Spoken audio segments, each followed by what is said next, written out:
Hey everybody, how you doing? About a week ago, it was revealed that Kotsay, the A's are now arguably embattled general manager considering their horrible record, had sold his home just outside of San Diego for $9.9 million. Yeah, that's right. 13,800 square feet, seven and a half, yeah, 7.5 bedrooms. 13 bedrooms and 7.5 bathrooms. Yeah, got that right. Something like that. A lot of house. Okay.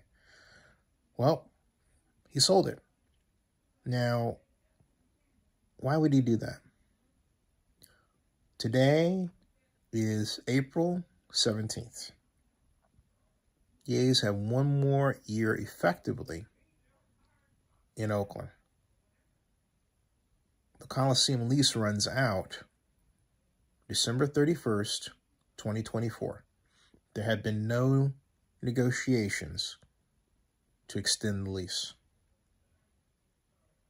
Major League Baseball has said, through the commissioner, barring what he said today, if you mention Oakland, because I know that he was on that show with the Mad Dog today, but Commissioner Rob Manfred has said their focus is Las Vegas. I was told by a source a week plus ago that over the past 3 to 4 weeks to that point, quote, things really heating up, unquote. What that means in the matter of legislation. So there's a lot going on that points to the departure of the A's. So it's quite logical to ask the question. Hold on a second, I'm going to tweet this out. Excuse me while I tweet this out, okay? No, I'm not going to do that. I'll cancel that one because that tweet, as I do it, is not going to land where I want it to land. Anyway, I'll put it on Facebook. There. And I believe that should work. Yeah, that should work. At any rate, the question is this really a thing? So let's start with what we know. We know the A's manager has sold his home. A. B. We know the A's have just over a year, 1 year and several months before the lease is up. Basically the rest of this season and then next year. But then we also know that the A's need a place to play by 2025. We know this. And so they have that place in Las Vegas ballpark already. They played there recently, drew there well. That's their minor league ballpark. Now, we know that you can't just on a dime change venues. You have to plan. You have to determine where you're going to live. You have to determine the logistics of your move. You have to determine your takedown. In other words, what you have to stop doing in Oakland and start doing in Las Vegas, right? All that takes time. And so this is right about that time when one would believe that the Athletics would start planning for a move in little bitty ways. So it's quite logical, if that's the case, that Mark Kotsay would sell his home right about now. We haven't heard anything from A's brass. All we have is talk from the city that they're talking with the A's, but not about what. We have fans yelling collectively at John Fisher and Dave Cowell. I don't know why, because John and Dave don't own the Coliseum, and John and Dave do not have control of the city government of Oakland. It is puzzling to me that A's fans spend all their time yelling at John and Dave and no time yelling at the mayor of Oakland. Wasn't always that way when the Raiders were in Oakland. Nope. Raider Nation showed up at city council meetings. Raider Nation showed up at open forum. Raider Nation showed up in force. By contrast, where is A's Nation? I don't see them at council. There's no special agenda for them. And who on the city council is truly their champion here to keep them in Oakland to a point where they've given them a political voice? I haven't seen them. Business community hasn't been marshaled. You say, hey, they're having this big event on the 13th of June they're planning for. Great. So they all show up for a party for the A's. Okay, fine. It'll be a great media event. Why? Because, well, it's a lot of people. But beyond that, nothing else. We have a society that's figured out how to compartmentalize protests. It makes the media so that somebody in the media can make a little money and make a viral video here and there. That's about it. Lawsuits against the city? None. Lawsuits against the Athletics? None. But in particular, lawsuits against the city should be the undertaking, because the city of Oakland has really screwed this up. Why? Very simple. It did not follow procedure using SB 293 Skinner and whatever flavor of enhanced infrastructure financing district legislation it chooses to the letter, first establishing a public financing authority, which you would attend the meetings of, and thereby be able to, follow the course of the project, right? Read literature and documents related to it, right? All in an ordered, dated fashion, right?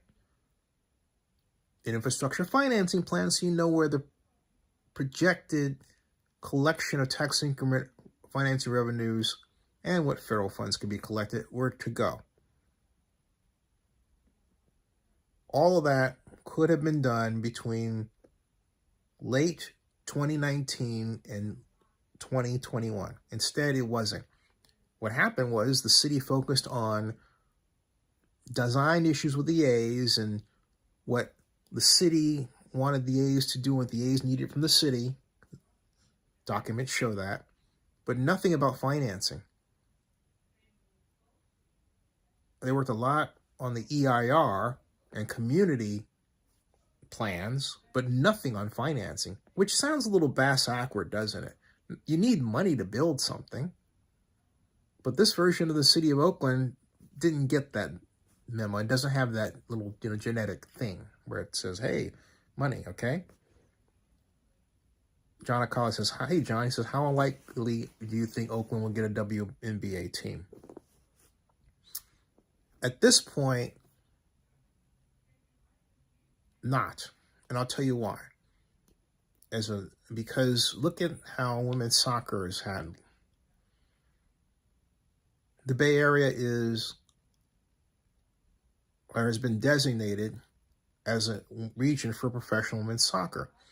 Did Oakland jump in with a proposal to say, we will house you, we will refurbish the Coliseum appropriately for you, we have a large fan base? Did Oakland try to sell itself? The answer is no.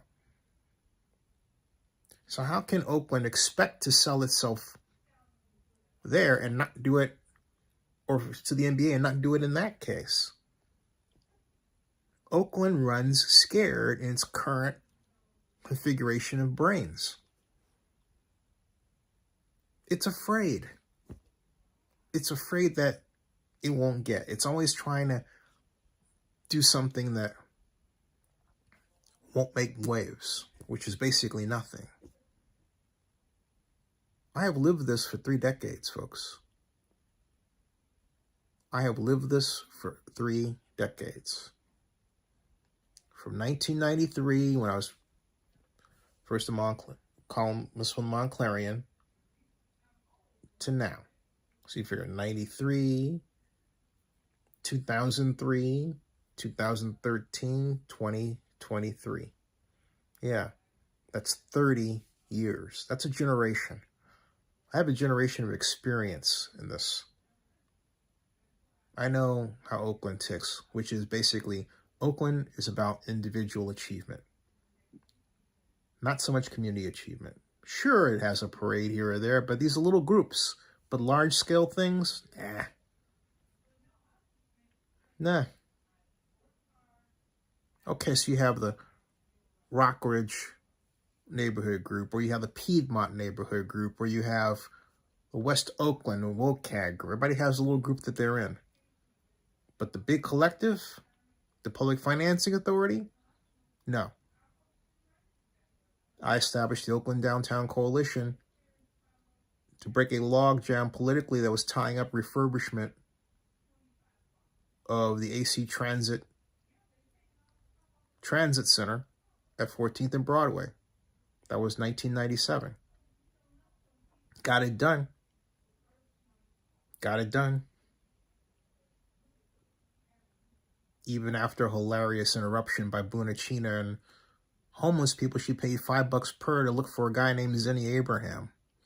Shows up to City Hall looking for Zinni Abraham. I'm holding my Oakland Downtown Coalition meeting, and turns out that Oakland police come up, says, "Hey, is Zinni Abraham here?" I say, "Yeah, I'm here."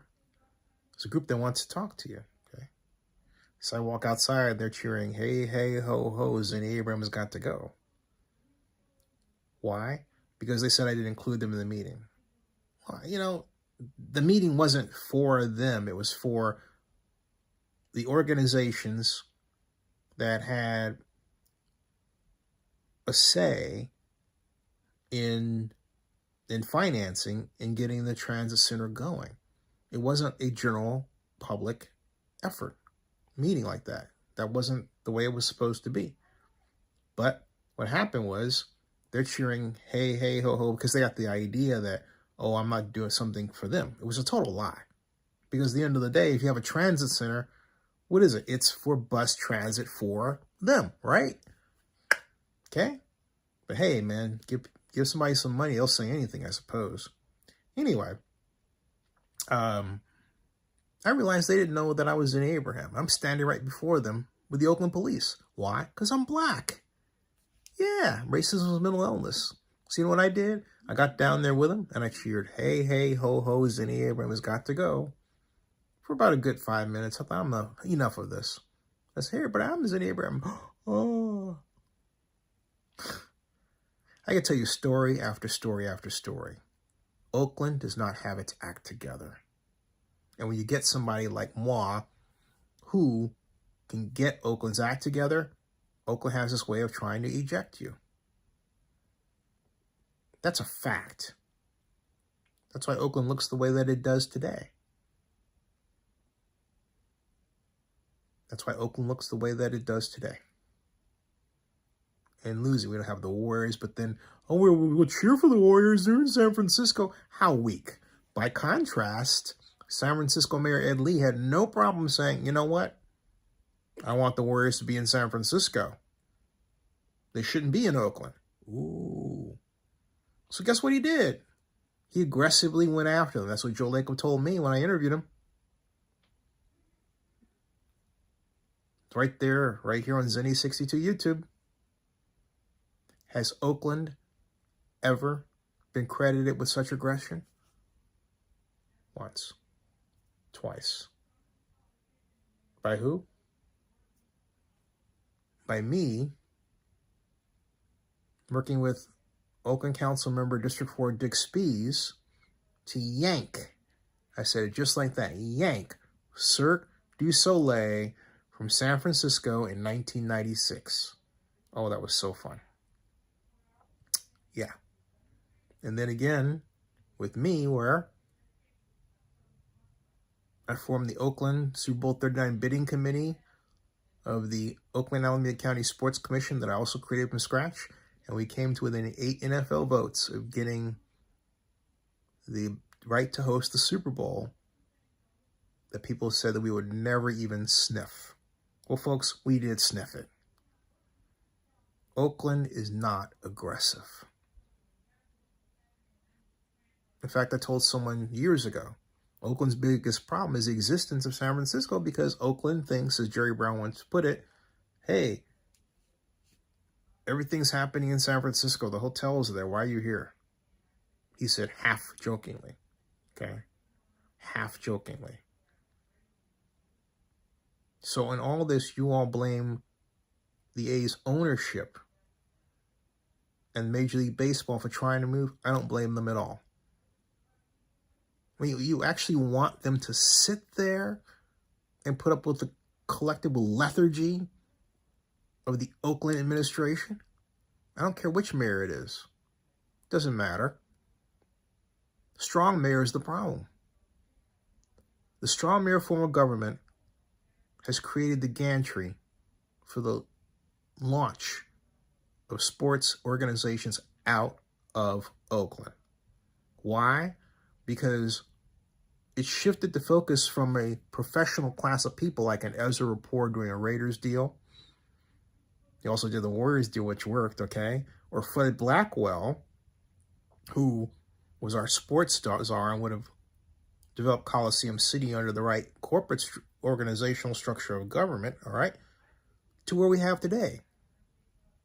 Jerry Brown, then Ron Dellums, then Gene Kwan, then Libby Schaff, and now Shang Tao feel like they have to put their face out there.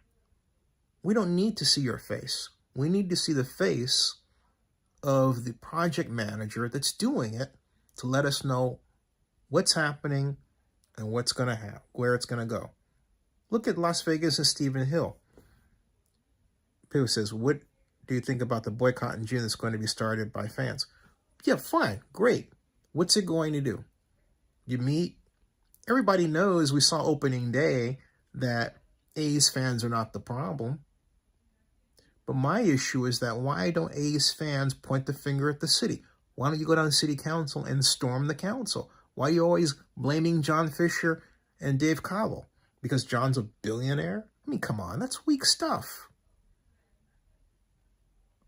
The city's a billionaire too, I remind you. Okay? But see, it's too late for all that, folks. Why? Because the city screwed it up.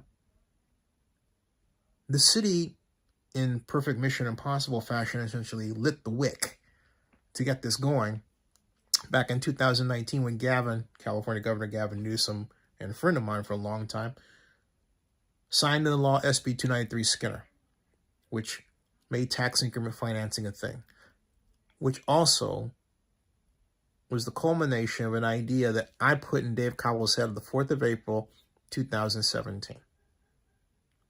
Using tax increment financing, because I told Dave that he was not going to be able to get a ballpark done in Oakland without building affordable housing.